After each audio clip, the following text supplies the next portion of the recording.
Bom, ainda na página internacional está conosco a nossa querida Sônia Blota, direto de Paris, para falar sobre a reeleição de Emmanuel Macron. Já confirmada, Soninha? Todos os votos já foram contados? Bom dia para você.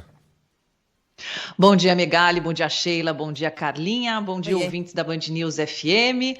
Já Emmanuel Macron, reeleito presidente da República Francesa.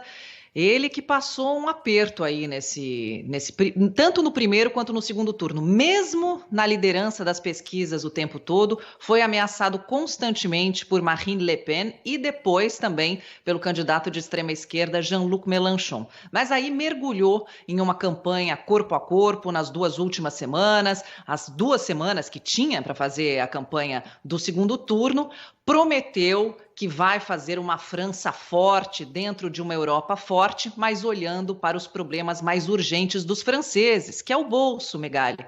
A inflação aqui está alta, o preço dos alimentos é alto e a perda do poder de compra foi exatamente o mote que Marine Le Pen se agarrou para disparar aí nas pesquisas e ameaçar Emmanuel Macron. Mas a partir do momento que o presidente, agora reeleito, foi para as ruas e conversou com a população, ele começou a se distanciar nas pesquisas. Ele se elege com aproximadamente 58% dos votos, mas não vai ser tão fácil assim.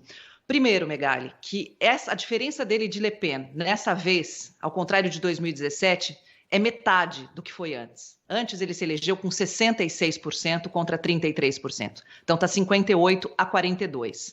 Segundo ponto, a Europa vive um contexto de guerra que vai ser muito difícil não afetar cada um dos países por aqui, especialmente economicamente, e a França tem um protagonismo que assume agora como se fosse a cadeira, né, a ponta da cabeceira entre os países do bloco, já que o Olaf Scholz da Alemanha tem uma posição mais recolhida.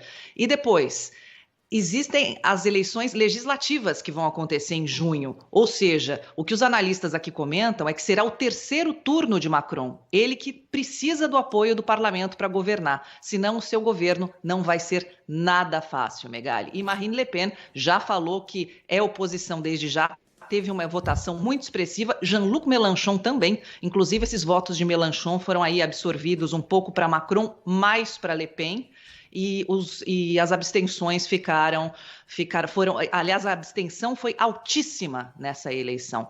Compareceram às urnas pouco mais de 70% dos 49 milhões de eleitores franceses. E isso para a França é um número muito baixo. Macron vai ter trabalho. Essa foi a parte que eu ainda não consegui entender, Sônia, que é justamente a transferência desses votos do Mélenchon para Marine Le Pen, né? O que é que há em comum entre esses eleitores da extrema-esquerda e os eleitores da extrema-direita? Né? E a candidata, na verdade, da extrema-direita? É isso, Carla, é absolutamente incoerente, mas se a gente vai um pouquinho longe aí na ciência política, a gente fala do tal do efeito ferradura, né? Os dois extremos acabam se encontrando na ponta e eles veem que eles têm mais convergências do que divergências. E qual que é o principal ponto de convergência nesse caso? A União Europeia. Eles querem uma França mais centrada na França e menos Europa, menos uma França falando mais com o bloco. Marine Le Pen fala muito dessa posição anti-União Europeia, Mélenchon também. Então, os seus apoiadores têm essa França dentro do bloco como uma coisa negativa, que é uma França que precisa olhar mais para os problemas trabalhistas, no caso da extrema-esquerda, e no caso da extrema-direita é uma França que precisa olhar mais para a sociedade francesa como um todo.